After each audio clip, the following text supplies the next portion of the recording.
welcome back to my channel. I'm Andrea. I have a couple of projects that I'd like to share today that have been inspired by so many people on YouTube who have been making gingerbread paper crafts.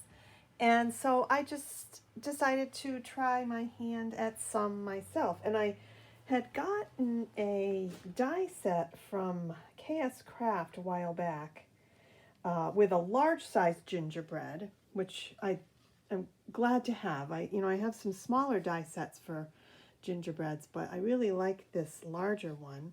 So I decided to try making a couple of projects. So I used some vintage paper for the background.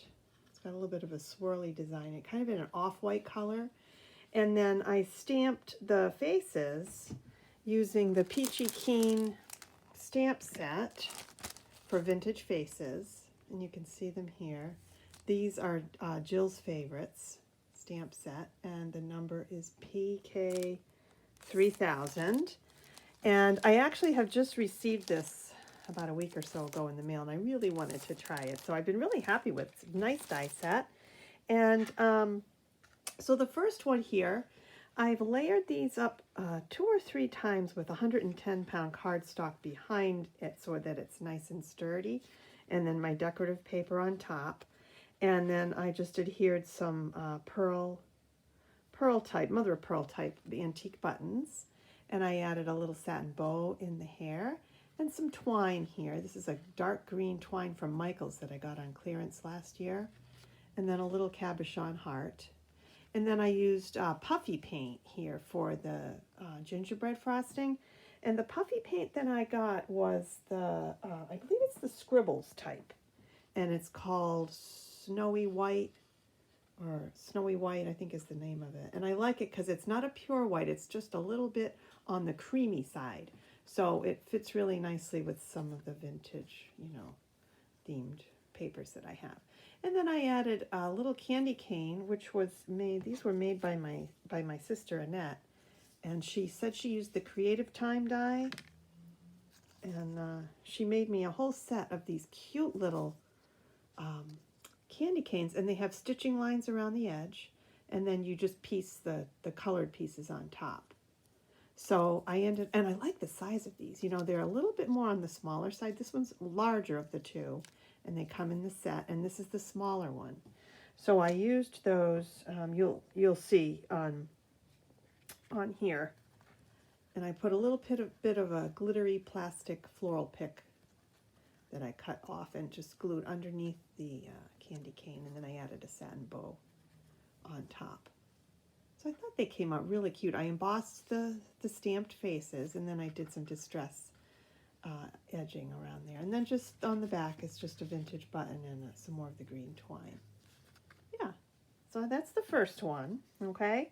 And then the second one here, these other 3 that I'm going to show you don't have like a tie on the top, because I'm not sure yet if I'm going to use them as Christmas ornaments or tags, or whether I'll use them on the front of an album or journal or a box. So I left these other ones blank on the back. Okay, so this is the second one, and again, this one has like a snowflake pattern. It's a vintage paper pad that I had in my stash. And then again, the puffy paint, and then some little heart-shaped buttons on this one, and then this is the gingerbread ribbon. I don't know if you can see that I got at Hobby Lobby this year. Really cute, I love this. And then a little red bow, and then I did some die cutting here. There's holly leaves with glitter paper, little holly berries, and then a couple of pine cone die cuts behind that. So I like this one too, and then the faces are just so cute. Okay, so the first face, these are both from Jill's favorites. This one has the smiley mouth, and this one has, so they're slightly different. Okay, and then this one here, I gave this one more of a rustic feel, and put some Hobby Lobby embellishments behind there, little red pips with the enameled holly leaves, and then another candy cane, some tartan ribbon, and then a rusty bell around the neck, little green buttons, and some more of the puffy paint.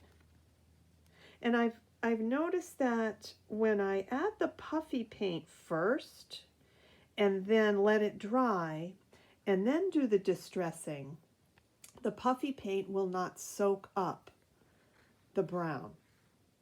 So I tried that this time and it worked much better. Previously, when I had used the puffy paints, I'll go around and distress all my edges and then add the puffy paint, and because it's wet, it tends to absorb the brown dye too much.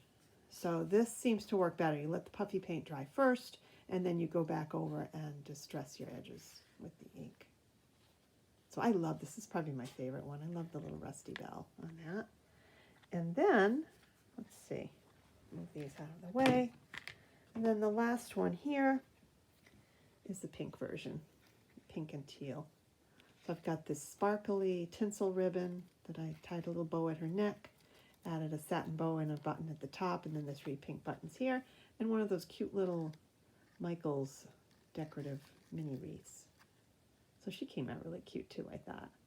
It's so much fun putting these together and, you know, thinking about what themes you want them to have and, you know, picking out the materials that will help to reflect the theme that you're trying to do. I tried spraying this one. I'm sure it doesn't show. I tried spraying it with my bottle of spray glitter, and I'm very disappointed because even though I followed the directions on that spray glitter the last time I used it, which is really actually after I bought it, you're supposed to turn the can upside down and just spray it a couple of times upside down to clear the nozzle for storage. And I did that. And when I went back to use it today, now granted several months have gone by, but I had to throw out the can of glitter spray paint because it doesn't work. So that's $7 and I only got to use it one time. So I'm a little bit disappointed with that. I don't know if there are other brands out there or whether they all tend to just clog up inside the nozzle, but you know, it's expensive enough to have to purchase, and to only get to use it once or twice is, I don't know. There's got to be a better way. So I don't know. I may go back in and add maybe a little Mod Podge here and there on top of these, and then sprinkle a little fine glitter on it, or maybe use some Wink of Stella, or find, you know, another way to give it a little bit of a glitter effect. So I'm going to give that a try. But yeah, so that's all I have to share today. Hope you enjoyed watching, and I'll be back again soon. Take care and have a great week. Bye for now.